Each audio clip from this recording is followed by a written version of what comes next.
Hello, one and all, and welcome to the podcast we call it the Fantastival with myself, Steve Nussbaum, in the podcast where I invite my guests to come on and talk to me all about their musical taste, their memories, their experiences, and they get to collate their fantasy festivals, which I have christened Fantastivals. I hope everyone is doing well. In the UK at the moment, it is so hot. The sun is out. Everyone's loving it. But obviously with the sun comes the hay fever. So my eyes have been burning. My nose has been itching. But generally, I'm delighted to be out in the UK having so much fun in the sun. And in the UK today, as this episode is released, it's Father's Day. So to all you dads out there working hard, a massive happy Father's Day. One of the most hardest jobs that I have, but one of the most rewarding. So happy Father's Day to all the dads out there. But I also want to say, I found out earlier today that one of my music idols, a guy called Jesse Marlin, suffered like a rare spinal stroke a couple of weeks ago. And it's someone who I've seen loads of times here. I'm such a big fan, and really sad news that he's actually at the moment paralysed from the waist down. So Jesse, I don't think you're listening, but I just want to send you all of the PMA from the UK, mate. I know you will get through this, and I know sooner rather than later you'll be back on your feet in no time. I have absolutely no doubt about that. So this is episode number 130 of the Fantastival Podcast, and this week I'm delighted to introduce not one guest, but I've got two guests this week. They're from the wonderful band Die Tired. It's Mr. Matt DeAngelis and Brandon Ballantyne. Hey, what's up, everybody? Hey, how you guys doing? Thanks for having us, bro. Absolute pleasure to have you guys. I'm so excited to hear more about Die Tired and all about your music and how you formed and your taste and your influences. But before we do, I always like to ask the first question around kind of mental health and make sure you guys are okay. So Matt, Brandon, how are you, gents? Oh, we appreciate that. I'm doing really well. Summertime here in beautiful Reading, Pennsylvania, which is about an hour and a half outside of Philadelphia, an hour and a half behind outside of New York City. So we're kind of right in the middle there, but not too bad. It's not as hot as it sounds like out there. It's a little rainy today, a little dreary, but things are doing pretty good. I can't complain. I'll reiterate the Father's Day. I like your statement about it's the hardest job you have, but also the most rewarding. So happy Father's Day to you too and everybody out there. I can't complain, dude. I appreciate that. How about you, B? Yeah, we're doing great out here. Moods are great. Anytime we can get to summertime, we start to look forward to the outdoor music concerts and the festivals and being able to get to play, some of them this summer, a lot to look forward to out here. So we're feeling great. That's amazing. I look forward to hearing all about your live dates coming up, and we'll definitely cover all that. But let me take both of you gents back. What were your earliest musical memories? So Matt, I'll start with you. What do you remember about being younger and your connection with music? Yeah, sure. I was pretty fortunate. I got involved in music at a real young age. So in third grade, I joined the orchestra playing the violin. I give my dad props, which is funny, speaking of Father's Day, because I have this memory so vivid. I don't know, maybe I was 8 years old, and I'm banging on something. I'm like, Dad, I want to sign up to play the drums. I just want to, I'm just hitting shit and stuff like that. He's like, no, you're going to play the violin. And I was like, whatever. But then I loved it, and I played in the orchestra, and my school I was very lucky, had a really nice program. So not only did I learn how to play in the orchestra and listen to the other instruments in the orchestra at a young age, but I had our music teacher at the school I would get a private lesson once a week as part of the program. So my ear training, I owe so much of my ear training to that. And then in 7th and 8th grade, my uncle bought me an electric guitar and an amp for Christmas. And I just transitioned everything over that I learned from the violin and music. And I was able to pick the guitar up, and I just connected. And down the road, when I started playing guitar, my dad kind of gave me a look when I was jamming. I was like, all right, I see what you were doing. You know what I mean? I see where you were going with that one. But that's really it, is just training my ear early and doing things like that and playing with the other kids.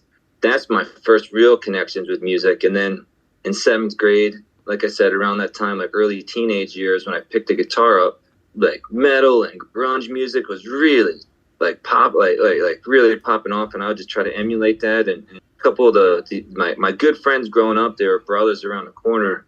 One played the drums and one played guitar and bass. So after school, we used to get on the basement and just play songs on the radio and just try to copy it. You know what I mean? And it's real early stages, just like a garage band type thing. So just fell in love with it, always enjoyed music, but really when I got that first guitar and just started playing with the distortion, and I just fell in love with it, man. I've always played in some sort of band or project since then. I can't really picture it not being in my life. And what about you, Brandon? So for me, a band are only as good as its drummer, right? Because if the drummer ain't no good, then the band ain't going to be able to keep any rhythm or time, right? So Brandon, how did you get on the drums? Yeah, actually, my early childhood, I'll tell you, before I was introduced to all of the school band programs, I used to play on trash cans and empty tin cans up in my bedroom to the early Green Day albums, Green Day, Kerplunk, and Slappy Hours, and Dookie, and I would just sit up in my bedroom for hours using empty tin cans and actually rulers for drumsticks. And, when I got to like fourth grade, the school offered lessons to learn the snare drum. And I got into all the school orchestra stuff and the marching band and the jazz band and all that kind of stuff. Learned how to read music and play along to sheet writing. And then always connected with buddies throughout my years, in and out of all kinds of different garage bands, alternative rock, metal, screamo, and music's been a part of my life really since I was 7, 8, 9 years old. So, and to this day, still very much involved and in Die Tired. I couldn't be more blessed to be, making music with the group of guys that we have right now. So, it's been awesome. And how did Die Tired come to be then? So how did you guys meet, and how did Die Tired come to form? Sure. The bass player who's not here with us now, Jim Lee, him and I had been jamming for a while, for maybe 6-7 years. Die Tired's about a little over 2 years. Jim and I were good friends. We met out here kind of in the local area that we're living at through mutual connections, and we've played in a couple different projects, whether it was in a different band before Die Tired or just him and I playing acoustic or whatever it may be. One, we're just really great friends, and then we just love playing music together. So Jim and I had that connection. The other guitar player, Sean, is actually the barber at our local barbershop. So we would always go in and get our haircuts, and we'd talk music and shoot the shit like, you do at a barbershop, like getting cut up, and music would be always is on at the shop. So we're always talking about bands we like. And one day I remember I was in there, I was just like, Jim and I are looking to start this new project, The last one kind of didn't pan out, but him and I want to keep going. And Sean's like, well, I'll jam with you guys if you want. You know what I mean? So it's like, yeah, sure. So the three of us really started kind of jamming together, writing some of the earlier songs of the current Die Tired lineup. And cool story about how we met Brandon was we're like, all right, this trio has something. We're having fun. The songs are pretty cool, but damn, we need a drummer. You know what I mean? We need a really good drummer. So I'm just scrolling through Facebook, actually, and this random video came up because I'm in like a local musicians group. And Brandon was posting these videos of like him playing cover songs. Like, hey, I thought you guys might like this one. Hey, I thought you might like this. And one of them came up was like a deep cut of the band they used. So I was like, all right, that's cool. So I clicked on it and I watched it, and he was just killing it. There's this dude in his basement, you know what I mean? There's like nothing else, like an unfinished basement, just ripping these drums. I was like, all right, I'm going to reach out. And would kid you not, he ended up living 10 minutes away from me. Wow. You know what I mean? And it was just like serendipity. It was just like, you want to come over? And we also somehow ended up knowing like numerous people we had in common that we were friends with. So like the references kind of checked out, like, no, he's a good dude. And like, they're good people. You know what I mean? Like, it's not just some rando. And he came over to jam, and that was it. Like, we've been jamming ever since. It's about 2 years later. Amazing. It was meant to be. Clearly meant to be. Yeah. What like the fact that he's like 10 minutes away was just perfect. And especially with, responsibilities and, other things, it's like, that's hard if you're trying to travel a long way just to get to practice in. But everybody's fortunate. We're all close enough. Like, being consistent, it's so important to consistency, in my opinion. And we are able to jam regularly and do things regularly and hang out regularly. So it's a lot of fun. And where did the name come? Cool. Where did the name come from? I've read something on it, but why did you decide on the name Die Tired? Jim really was the driving force of that. We were kind of kicking around earlier ideas when the project first opened up, and Jim is a former Marine, so he was in the military, And one of the slogans he said was like, "You can run, but you'll just die tired." Meaning like, just catch up with you. And I believe he's references the sniper unit there. Like if you're a sniper and they got your enemies just running, like you can keep running, but you're just going to die because I'll get you anyway.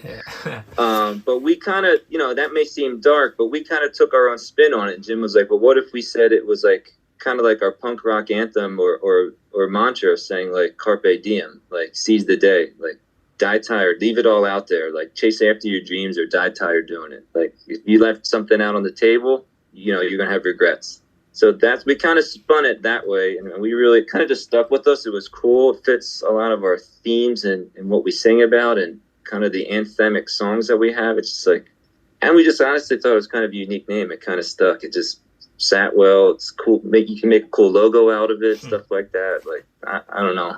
But that's how we kind of felt that, and we dig it.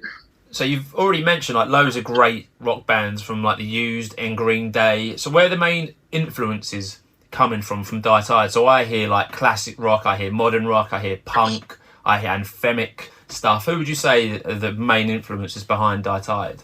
Yeah, really, it's interesting. We all have similar but also overlapping interests in what we listen to. We have a real strong influence of alternative rock and grunge. I personally have always listened to a lot of pop punk. Grew up listening and being influenced by bands like Silverchair, Thrice, you mentioned Green Day. So, a lot of what I bring on the drum kit, I like to describe as having kind of a pop punk vibe in the verse with a grungy alternative chorus. And it just kind of works with everybody's style. We bring this all together, and a lot of people, that attend our live shows describe it as being a little bit on an emotional roller coaster because a lot of our songs have a variation in the mood, the genre, the vibe. We have songs that get get listeners' adrenaline going. And then we have songs that people can chill out to, relax to, unwind. So, if you haven't seen a live Die Tired show, you want to make sure to come on out. We'll put you on a roller coaster you'll never forget. Yeah, and for me, I tend to like. He's absolutely right. Towards the core of all our influences, kind of all hit the same, but we have some fringe things that are a little different. Like I really love metal, and even early days, like trying to learn the guitar, like I was mimicking stuff like early Megadeth, off the Rust in Peace, like thrash metal, like Dave Mustaine and Marty Friedman. Dimebag Darrell from Pantera. Even like one record that I know in particular that really blew my mind was Destroy Erase Improve from Meshuggah. There's this really technical math gent. They kind of like were on the early phases of that gent movement, and just like how powerful and heavy it was and complicated the music was and like progressive. I found that really interesting. Actually, one of the first records I ever recorded on, and when I was the first time in the studio, I think we were in like late middle school, early high school, and it was just this really heavy music we were trying to write in my first kind of band experience, and that still stuck with me. I mean, I still listen to it all the time. I just went to Mastodon and Gojira out here in our area concert. Like I still love that. I love the powerful of the big guitars and the huge drums. I love metal drumming. Just listening to those huge beats and the way the tones are. But at the same time, I could go in the opposite direction and then do something like, ambient music or more chill or alternative rock as well. So one thing I love most about music is an expression of emotions. I don't always feel angry all the time. I don't always feel sad all the time. And the bands I choose or want to listen to kind of tends to help express how I'm feeling or be as an extension of how I'm feeling at the time. So those are some of my early ones. And in my guitar writing still, even though it might not come across super heavy like that all the time, I think some of the song structures and riffs or chords I may choose are definitely still influenced by that. As far as the other guys, I know Sean definitely digs like grunge. He always liked like Alice in Chains and stuff like that. And Jim will do some classic rock, Pink Floyd. one of his favorite bands is actually Dave Matthews Band. Stefan Lessard is a bass player of his that he really looks up to. Is an incredible bass player. So even with those couple bands in there, you kind of see kind of like a melting pot of a bunch of stuff. And it's a wonderful melting pot. It is, right? So I was lucky enough to find your wonderful music earlier this year via a platform called Groover. So I found you guys through your latest single, Better Off Alive. I'd say that's like an anthemic adrenaline one, whereas, you know, there's other tracks that you got like New Condition, which is more chilled, like you said, where you can kind of sit back and take it in. So your discography is quite mixed and quite varied, and anyone who wants to listen to it can listen in the UK or in the States or anywhere in the world on the normal platforms, right? So you're on Spotify, you're on Apple Music, you're on anywhere where you would need to be found, you can be found. Yeah, absolutely. So we're on all the streaming. We have our YouTube channel too that has some music videos on there or some samples of different variations of the songs, whether it's us playing live or, you know, maybe just a video we made that has the song in the background. But yeah, you can check us out anywhere on any of those streaming services or on our website too. Like dietiredband.com is awesome to check out. It has the music on there, some other information about the band. You can listen to the music right off the website. If you don't have one of those streaming services, you can just listen on the website. And one of the main things I found through Groover and a lot of US acts, and the way it differs to the UK, is that in the UK there's quite a vibrant new music scene on Twitter, and a lot of the US music scene doesn't seem to be on Twitter. It seems to be around like music videos. So that's quite a big difference from what I see. So in terms of like what the music video like means to you guys, what are like your music videos doing for like your music essentially? Yeah, one thing we've really been really happy about is the way that over here in the States, people really, really appeal to the storyline and the visuals around the message of the song. And when we released Better Off Alive, not only because of the strong, mental health related message that the lyrics have, people just really gravitated towards being able to picture the story behind that of somebody that would be, a character that would be very easy to relate to, or, at least be an image of somebody in the life, a family and friend that has gone through struggles of that kind. So, the music video just kind of brings life to the story of the song. And, on YouTube at this point, since the release, we've had, I think, a little over 37,000 views of the Better Off Alive video. So it just is kind of evidence as to, at least, in the States over here, how music videos can really land with your listeners. Yeah, that's incredible. And I'm glad you touched upon Better Off Alive. So there's a story behind that, and the video kind of, like you said, encapsulates the video. And that's the track that when I heard it, I was kind of blown away by it. It was one of those that I listened to it and I was like, I need to repeat that track just to make sure that I've heard it, and I need to hear it again. And it's a great track. So anyone who hasn't heard, I would suggest go and listen to that straight after this podcast. But tell us about the track, because it's got a really important meaning, right? Yeah. Having some experience in the mental health field, too, and just like the climate over the past couple years just in the world in general, if you will, and stuff like that, and just some of the stress and anxiety that just seems to be heightened for whatever reason. I don't know if it's just, so I'm getting, I don't know, just as I mature too, or I grow as a person, and maybe I'm more in tune with it, I see it more, or whatever it may be. And just having some firsthand experience, unfortunately, of some people suffering with mental health. I just kind of, in writing the lyrics, my goal was to have an opportunity for people to relate to something in a positive way. To one, recognize, hey, we're all struggling. We all can go through something that's difficult or tough, or we all experience anxiety or depression or sadness. But don't get caught in it. Don't let it bring you down that you can't, feel like you can't get out of it. And, a lot of times too, I'm listening to a lot of music lately, and maybe there's some I just missed. I'm sure it's out there, but at least in my radius, I was like, why can't we put something that has a strong positive message out there? You know what I mean? That people can connect to. Like sometimes lyrics are either dark, or it's about something about pop culture or about other things. I'm like, why can't it just be like a very honest, straightforward message that says, hey, like, life is good. Life is positive. Look for the positive things. If you are struggling, it's okay. There's plenty of resources out there. If there's one thing that I do think is positive, is there are a lot of resources out there that if you need it to, you could connect with. And that was kind of the goal, and it kind of just came out naturally and easily. It wasn't necessarily like, oh, there's a mission, we're going to go write about this, but something about the music and the way it all came together, it just kind of hit, and then it grew from there, and it ended up being a really positive experience. I love it. It's such a great track. Honestly, when I'm talking about it now, like, it brings a smile to my face. So yeah. I commend you gents for that. We appreciate that. Yeah, we were just thrilled with it, like the way it came out, and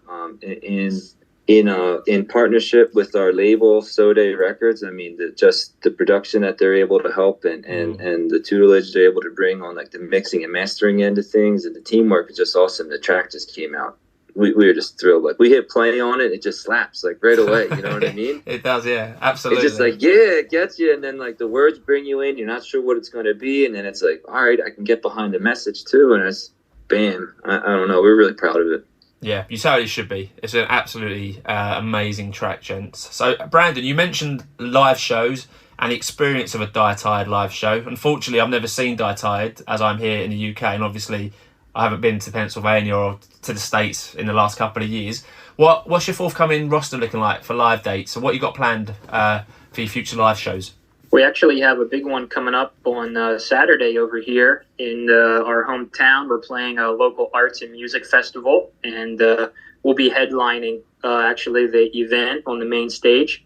And so it's one of our local county, Berks County's most popular, featured music festival each year. So we're looking forward to playing to a huge crowd of people this weekend.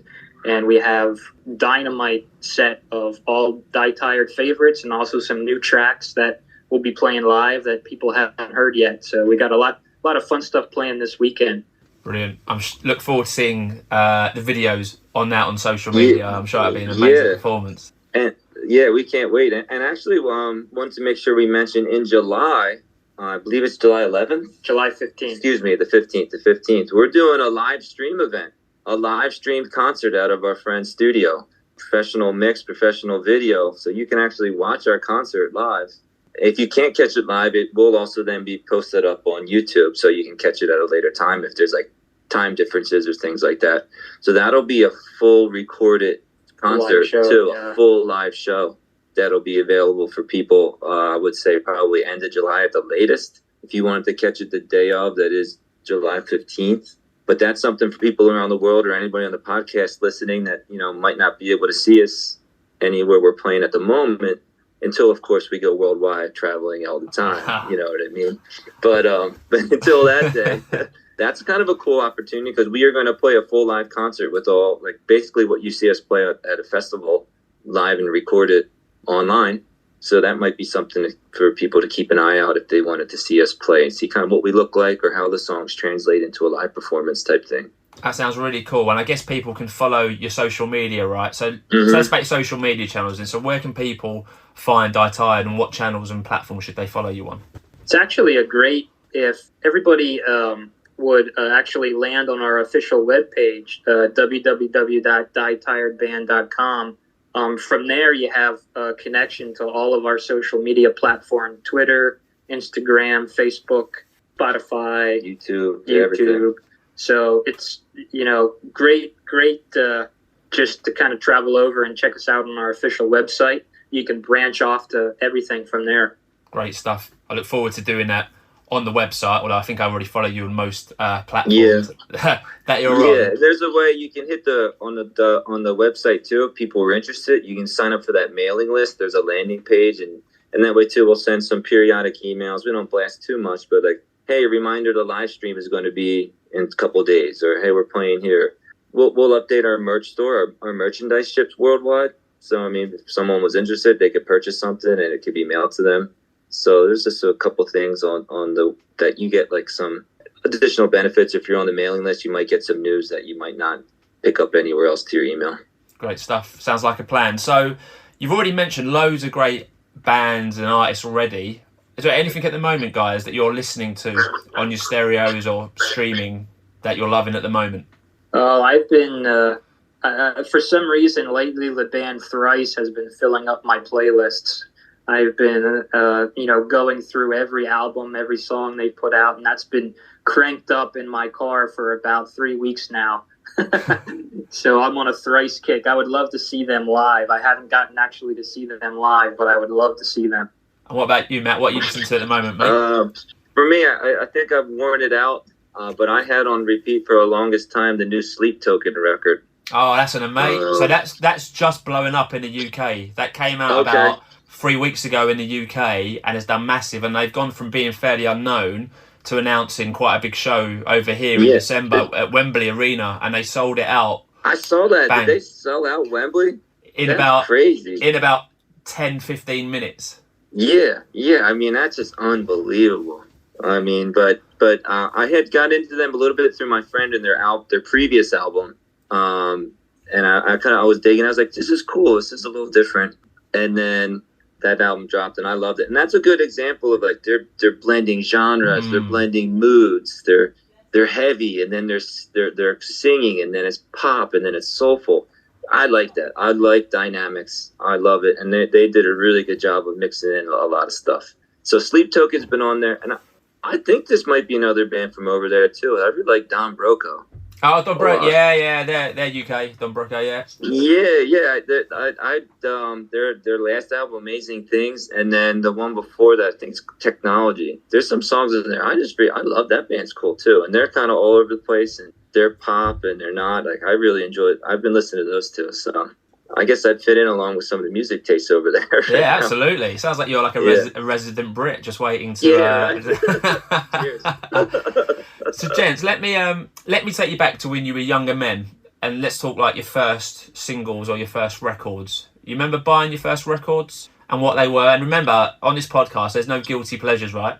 There's only pleasures, so there's no need to be embarrassed. We're all friends here, so if it is something embarrassing, you can be honest. It's all good. What were your first records?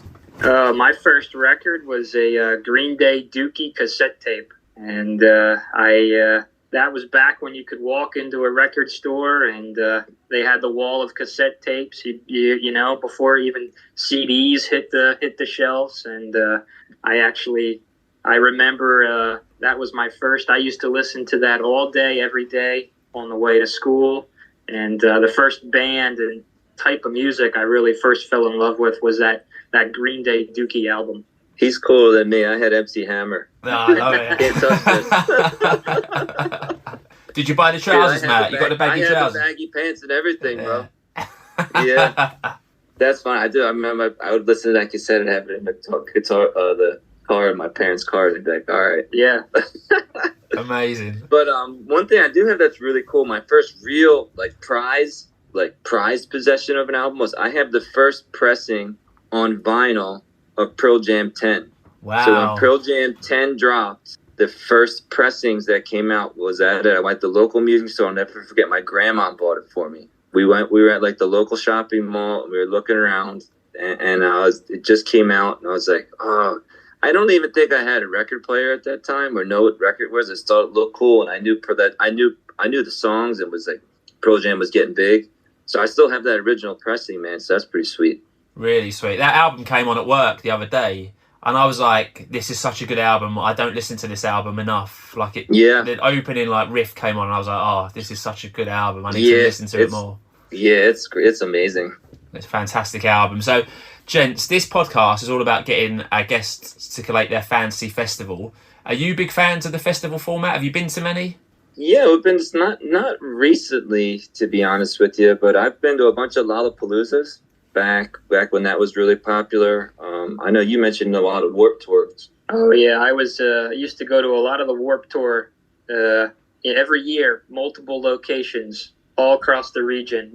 Warped Tour would fill up our summer. We'd pile our buddies in the car and take road trips. Yeah, great memories. Amazing. Obviously, we never had the Warped Tour in the UK. More recently, we've got Slam Dunk, which I think is a bit similar, but we never had the Warped Tour. Yeah. So we see some amazing stuff from the Warped Tour. So, gents, in terms of gigging then, do you have a favourite gig that and this can be as part of Die Tired, it can be an older band, it can be one that you've watched as a music fan. Do you have a favourite gig? I saw Pantera open up for Black Sabbath at a local arena around here, and that was awesome. Watching Black Sabbath play in their original lineup and stuff like that too, when they came back around, that was really, really cool. And then also I remember watching Pantera play, and the arena was just going absolutely wild.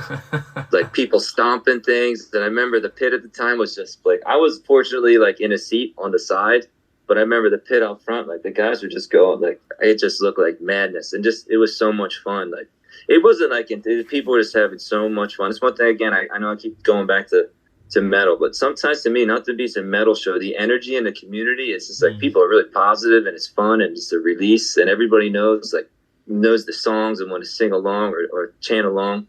That one really stuck out, and seeing a chance to see, like I said, I do really appreciate, and I've actually gotten back into more Black Sabbath just recently as well, just revisiting them, and just like, man, they have so many good songs and albums. And Tony Iommi's such an awesome guitar player.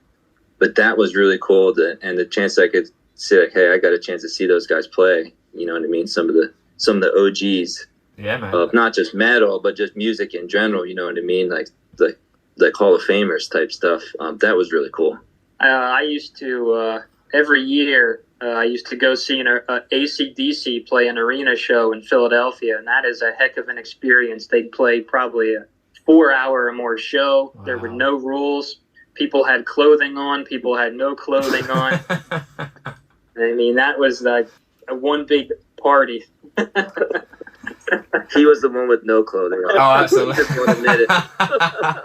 I went to see AC/DC a couple of years ago, and I was reluctant to do so because it was the tour with Axl, and I was not looking forward to it. But I must say, it was like one hell of a show. It was, it took me by surprise. And then the only other experience I've had with AC/DC was at the Taylor Hawkins Festival at Wembley Stadium last year that I went to, and obviously Brian Johnston came out and played, I think, Back in Black with like Lars Ulrich and the Foos, which was a pretty amazing gig to be at. That sounds like it. Yeah, that's I've seen videos of that.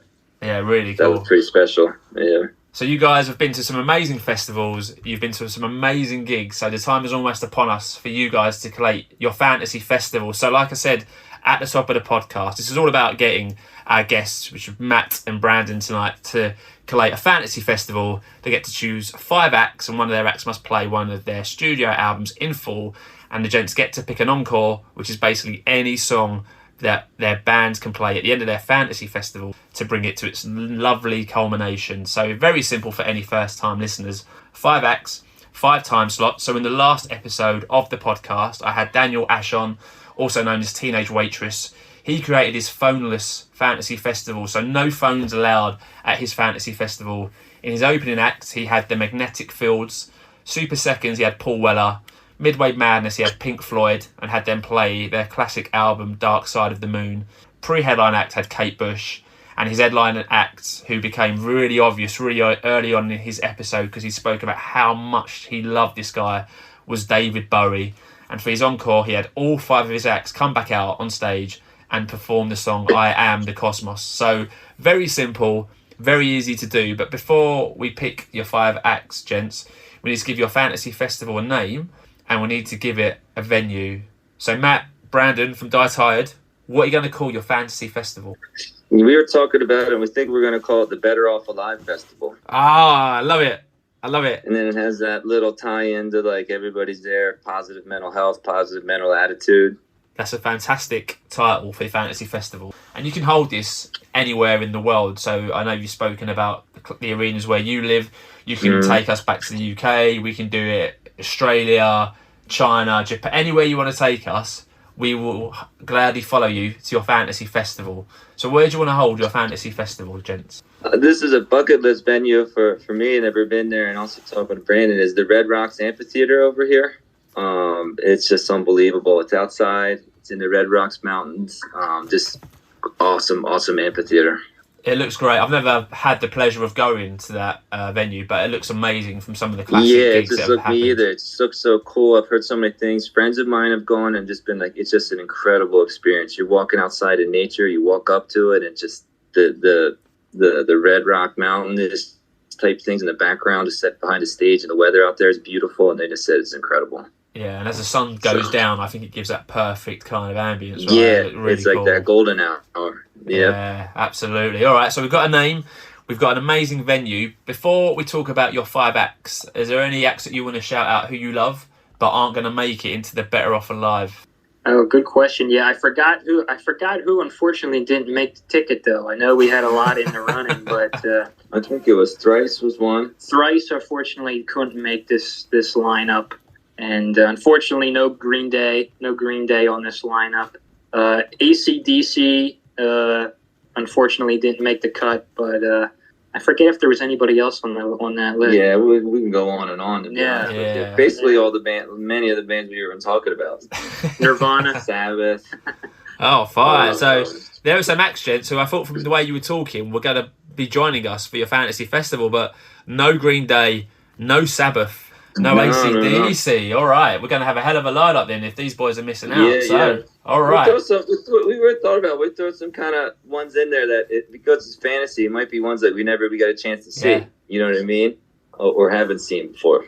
Yeah, absolutely. All right, let's do it. So, the Better Off Alive Festival, Red Rocks Amphitheatre. It's an amazing day. It's 2:00. It's time for your opening act to take the stage. Who's coming out to open off the Better Off Alive Festival? All right, I think the first one we picked, and this one really goes, this was Jim and I's pleasure, guilty pleasure, not really guilty, but just kind of under the radar band, is a band called Kashmir out of Denmark. Absolutely incredible. So prolific. Never, I guess, really made it huge. I don't know if you're familiar with them at all. Definitely not in the States, they didn't get too big, but I know they're much more popular in Europe. But because we probably would never get a chance to see them over here, they definitely get a chance to open up, because selfishly, we just want to sit up front or on the side stage and just watch them absolutely rip. And if you haven't heard of them, definitely check them out. I feel like people would love them. Who do they sound like, Matt? What it's genre? Kind of like it's an alternative rock, maybe a little bit of Radiohead-ish they've been compared to in a way, but not Radiohead's recent stuff. Maybe like Pablo Honey, OK Computer era stuff like that, or the Bends. But you mentioned in a guy before had Bowie, like David Bowie's been on some of their albums. Like they're solid. So No Balance Pounds is a good one to check out if you haven't, or The Good Life is also a good album. I would definitely recommend checking those out. There's amazing discography if you like it to fall in love with.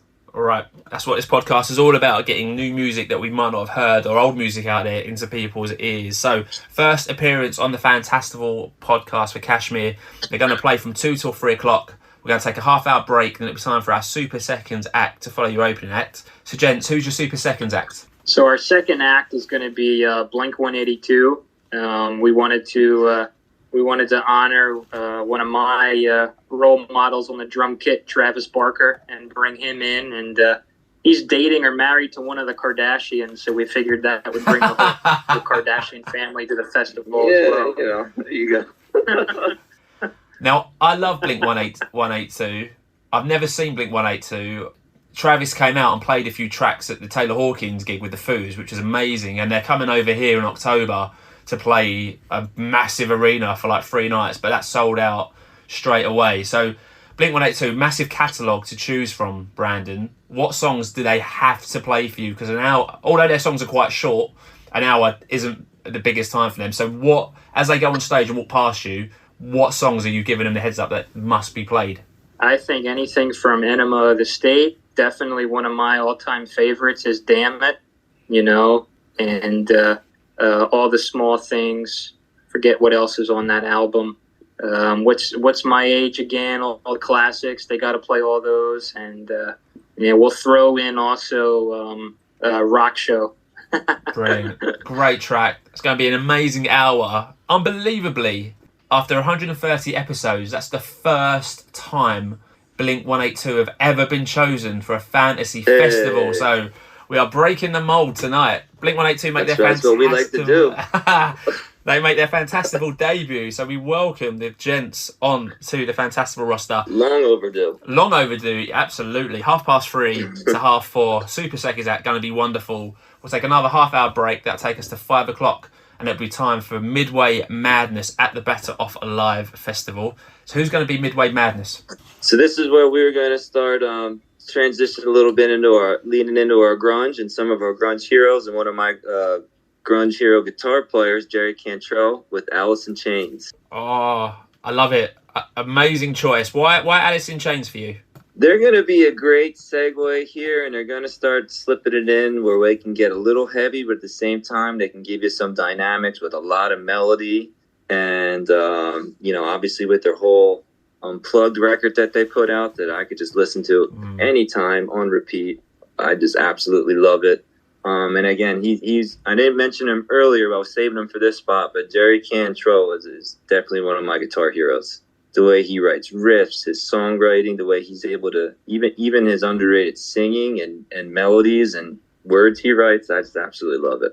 Great so show. Figure that would be great. I've also seen them live and they absolutely rip. So that's an awesome, they know how to play for a lot of people. They'll put on a hell of a show. And like I asked Brandon, an hour was quite a short time for Alice in Chains. So any tracks that you, again, as I'm walking on stage, you've given them a nod and saying, you got to get this in there. So I'm going to say Them Bones, Nutshell. One of my all-time favorite songs is Nutshell. Love Heaven Beside You. Oh, man, they can go on and on. And let's go with Wood. So those four. Gotta have Wood, because everybody wants to sing along to Wood during that chorus. Great track. I'm going to throw Rooster in there as well, because we've got to have there Rooster you go. As well. I've got to ask you as well, Fantasy Festival element. Are we having Leigh Stanley, or are you going to have William Duval, or are you going to have both? I'm going to allow you to have both if you wish for both, because it's your fantasy festival. I dig that. You know what? Because it's a fantasy, it's nothing against William Duval. I would see the late great Leigh Stanley. All right. Because when I saw him play, I saw him with William, and and there's no disrespect to him. He's an absolute beast up there. And he is an awesome frontman, and the way he just engages and stares the crowd down and engages them, like, mad respect. And he could play a killer guitar too. So selfishly, because I saw him before, and maybe something like when they play Wood or Rooster, they'll both come out. You know what I mean? Yeah. But Lane would definitely get most of the show. He would definitely get most of the show. I love it. And once again, Alice in Chains, after 130 episodes, finally break their duck. Yeah. They've finally been picked for Fantasy Festival. So, loving your work. 3 new acts on the Fantastival podcast. So, Alice in Chains, Midway Madness playing from 5 till 6.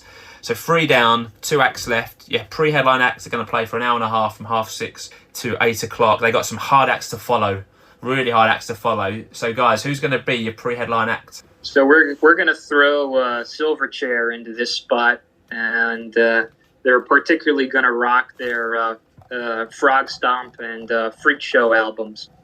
Great shout. So you mentioned Silverchair, I think, earlier on. So massive band for you, right, Brandon? Massive band that you love, you're a fan of. Oh, yeah. Silverchair particularly influenced me a great deal on the drums. And when particularly writing music with Die Tired, the way that Silverchair connects certain segments of the song, the way that they transition from verse to chorus to bridge to pre-chorus, really strongly kind of influences the way that I write those transitions on the drum kit. So huge influence. We got to put them on the lineup. Brilliant shout. I love it. it. And Daniel Johns is just an awesome creative guy. You know what I mean? Their lead singer and guitar player. So many cool riffs and styles and dynamics. And again, selfishly, because, they're broken up and probably will never get back together. So we probably will never get a chance to see them. So if we can have a fantasy lineup, we'll put them on there so we can actually see them play live. Great shout. I've got Neon Ballroom, and I remember Neon Ballroom from my youth playing that all the time. Amazing album. Such a good album. So Silverchair. And then as they get going, like the incredible orchestration they add to it too.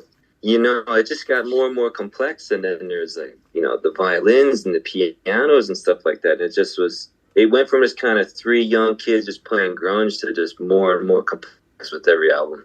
Yeah, certainly did. So Silverchair have been picked before. This is the second time they're being picked. So they've been picked once before by the marvellous A.D. Shaw. So they're back in the Fantastival roster, making their second appearance. They're your pre-headline act. They're going to play from 6:30 to 8 o'clock. So that leaves just your headline act. We're going to have 2.5 hours to rock the Better Off Alive Festival. So gents, your first 4 acts have been amazing. But who is going to headline your fantasy festival? Our headliner for this festival is going to be Die Tired. We're going to headline this festival. Bet you they've never been picked before. I can confirm Die Tired are making their fantasy festival debuts. Yes. Gents, so why? Yeah, that's super. It's a fantasy, man. We're like, I hope we don't sound like too much of like Homer's picking ourselves, but it's like, if you're talking about a dream, like, absolutely you want to get up there. Mate, so I think a few people picked themselves before. I don't think anyone's ever picked themselves in the headline slot, which is amazing. So, Die Tired, I mean, what have you got 2.5 hours worth of stuff to play? Like, what are you going to have in your set? You mentioned it was like an emotional roller coaster, so I imagine we've actually played we played 2 other sets that were 3 hours long, believe it or not. Right. So we have played longer. We've been like booked to play these long shows, and one thing we love to do, we'll put like when we play longer stuff like that, we'll do jams. Yeah. We'll do improvised, even though the music you hear on there, like we tend to write.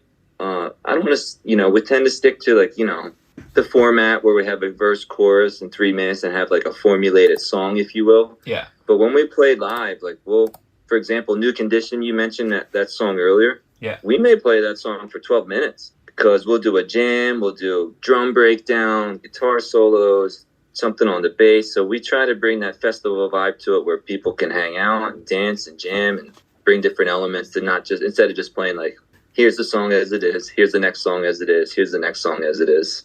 So we'll do stuff like that, and instrumental breakdowns or stuff like that. Brilliant. So Die Tired. Maybe throw some covers in there for fun, you know what I mean? Just pick some other cover songs to get people going, and just stuff that we like or the crowd likes too. But yeah, I don't know. Love it. It would be awesome. It sounds awesome. It's in. You're headlining. You've got 2.5 hours. It's going to be great. So at 11 o'clock, after your final song, you're bringing back on stage Silverchair, Alice in Chains, Blink-182 and Kashmir, and they all get to play a song with you guys. Now, I was going to give you Better Off Alive anyway as a bonus encore, although you might have picked that anyway based on the festival name, but I'm going to give you that as a bonus encore anyway to play. So everybody's going to come out and play Better Off Alive? Yeah, but that doesn't affect your choice. I'm just throwing that in there because I'm a nice guy who loves that track anyway. But what else would you have, or what one song? Nate Staley would crush that one. Oh, can you imagine him singing the chorus? Yeah, that'd be awesome. That would be genius. But what song are you going to have all your acts play together? What did we say, Matt? Did we say Bohemian Rhapsody? I think that's one we were kicking around. Yeah, we were kind of that was a really hard question, to be honest with you, bro. That's a really good question. That's one that's like, oh man, but if you pick this one, you're leaving this on the table. Even with the bands, I love the format of this podcast. This is awesome. By the way, just give a shout out to you. This is really, really cool. It's thoughtful. It's interesting. You can really have good music conversations around it. And like, you always feel like, oh, could you have chosen this or that? But we thought at the end, man, it's like, what a classic. It's epic. It's huge. It's quiet. It's loud. It's a sing-along. So we did end up picking Bohemian Rhapsody. Absolutely. Maybe grunge it up a little bit. It does get heavy, but maybe kind of give it a little bit more of the heaviness, if you will. The vocalists on the kind of vocal part of having like Blink, Alice in Chains, and Silverchair doing like the whole Galileo. Yeah, exactly. I don't even know how that sounds amazing. Yeah, we thought because there's numerous vocal parts, and then there's the piano, and there's guitar solos, and I think that would be pretty sick. I think that'd be amazing. And everybody loves the headbang to that part, like in Wayne's World. It would just be awesome. That'd be awesome. That's going to get the crowd absolutely going insane at Red Rocks, which is a great way to end your fantasy festival. So let's lock it in then. So we've got the Better Off Alive Festival at Red Rocks Amphitheatre. Opening act, we've got Kashmir. Super Seconds, Blink-182. Midway Madness, Alice in Chains. Pre-headline act is Silverchair. Headlining is Die Tired. And for your encore, you're going to finish your fantasy festival with Bohemian Rhapsody. Sounds amazing to me. Matt, Brandon, you happy to lock that one into the Fantastival Vaults? Oh, yeah. I think so. Lock it up.